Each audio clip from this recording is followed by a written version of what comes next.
A quiet tremor runs through the hearts of men, unnoticed by most.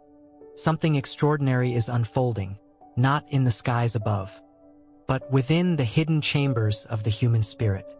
A separation has begun, invisible yet unmistakable, a line dividing the faithful from the indifferent, the light from the shadow.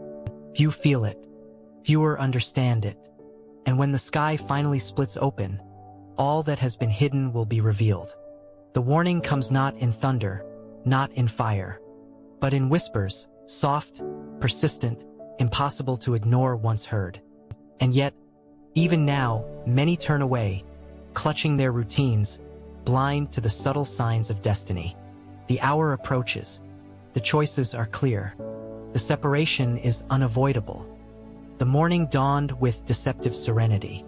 Birds sang, rivers flowed, and the world carried on as if untouched by eternity's hand. Yet beneath this ordinary rhythm, a fracture was widening, a quiet, invisible chasm stretching between those who followed truth and those who ignored it. Conversations paused awkwardly. Eyes lingered on questions never asked aloud. A weight hung in the air, subtle but undeniable, pressing on hearts like a silent tide. Angels, unseen and vigilant, moved among men. They observed without intrusion, guiding, nudging, witnessing the quiet choices that would tip the balance between light and shadow. Some humans felt a stirring in their soul, a soft tug toward clarity, a longing for meaning that could not be ignored. Others clung to comfort, pretending the world was as it always had been. And yet, the separation continued its slow, inevitable work. Few realized that time itself was shifting. Days stretched longer in some moments, shorter in others. Signs appeared, strange patterns in nature, fleeting glimpses of light where darkness should have reigned, animals sensing a tension beyond human comprehension. The faithful noticed. They felt it in their prayers, in their moments of quiet reflection, in the subtle confirmation that something divine was stirring. And still, the indifferent remained blind. For them, life continued in routine, the undercurrent of destiny brushing past unnoticed. They laughed, worked, and celebrated, unaware that every decision carried weight. Every moment of hesitation shaped the invisible line dividing heaven and earth.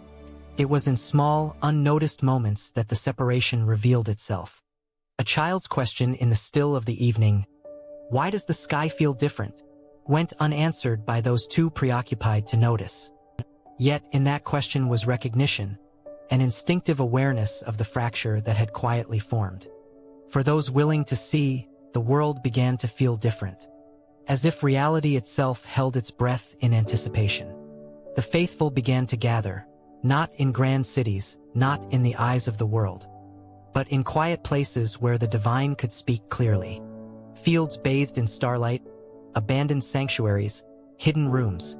These became meeting points for hearts aligned with truth. They understood that the hidden separation was not merely a warning but an invitation to stand in the light before it was too late. Meanwhile, the unfaithful, oblivious to the signs, carried on. Their hearts, hardened by neglect and distraction, failed to sense the subtle tension that threaded through the world. They were comfortable in shadow, unaware that comfort itself had become a test, a weight that would determine their place when revelation came. And the signs multiplied. Rivers rose, winds whispered through empty streets, clouds formed with unnatural symmetry. The sky itself began to act as a mirror, reflecting not the physical world alone, but the spiritual reality beneath.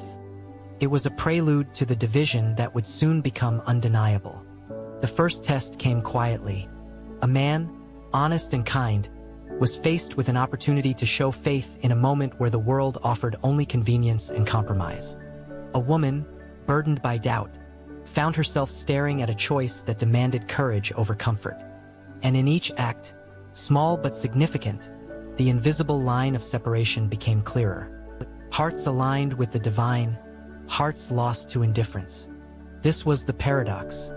The separation was not punishment, but revelation. It was not vengeance, but illumination. And yet, even those who sensed it struggled to understand its fullness. How could the world appear normal while destiny itself bent invisibly toward judgment? How could heaven act without striking fear into the hearts of men? Time contracted further. Days blurred into nights, nights into moments pregnant with anticipation.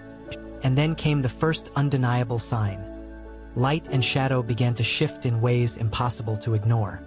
The faithful felt it in their bones, a resonance that spoke of purpose, destiny, and revelation. The unfaithful felt unease, a stirring of anxiety they could not name, a premonition that choices ignored would soon demand reckoning. The angels moved closer, not to intervene forcefully, but to witness, to illuminate the paths of those who were awake. Their presence was felt in sudden clarity, in moments of moral certainty, in unexpected courage emerging where fear had once ruled. And then the pivotal moment approached. A great convergence of hearts, actions, and faith. The sky, already charged with anticipation, began to shift in magnitude. The faithful, gathered in hidden places, felt a tangible energy, not threatening but radiant, confirming that their paths were aligned with divine will. The unfaithful, oblivious or resistant, were forced to confront reality in ways they had long denied. Natural phenomena, inexplicable events, and moments of moral clarity combined to expose truth they had neglected. Confusion, regret, and fear spread. And even in these moments, mercy remained, because revelation is not cruelty, it is awakening.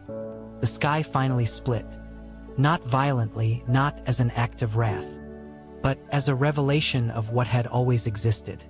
Light and shadow unfolded in cosmic display.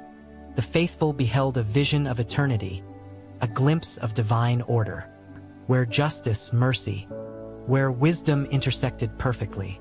The unfaithful saw the truth as well, but it struck with the weight of neglect, the cost of choices deferred.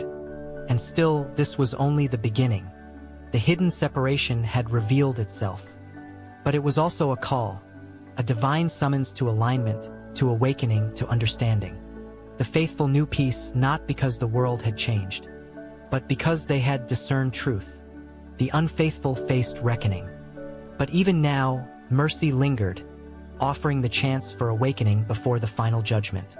The lessons of the hidden separation are subtle but eternal. That every choice matters, that every act of faith resonates, that the heart is the true battleground of revelation. The line between light and shadow is drawn not by heaven alone, but by the decisions made in the quiet, unseen moments of life. And maybe, just maybe, that is the truth the divine intends for all. That awareness, courage, and love are the keys to standing in the light when the skies themselves reveal the hidden separation. The sky may split, the world may tremble, but the human heart, the seat of faith, remains the true threshold of divine revelation. Perhaps the final warning is not written in the clouds or thundered from the heavens, but in the quiet stirrings of our own hearts. The line between light and shadow has always existed within us, awaiting the moment when awareness turns into courage, and courage into action. The sky may split, but the heart, but aligned with divine truth, remains steadfast. A beacon of hope in a world trembling on the edge of revelation.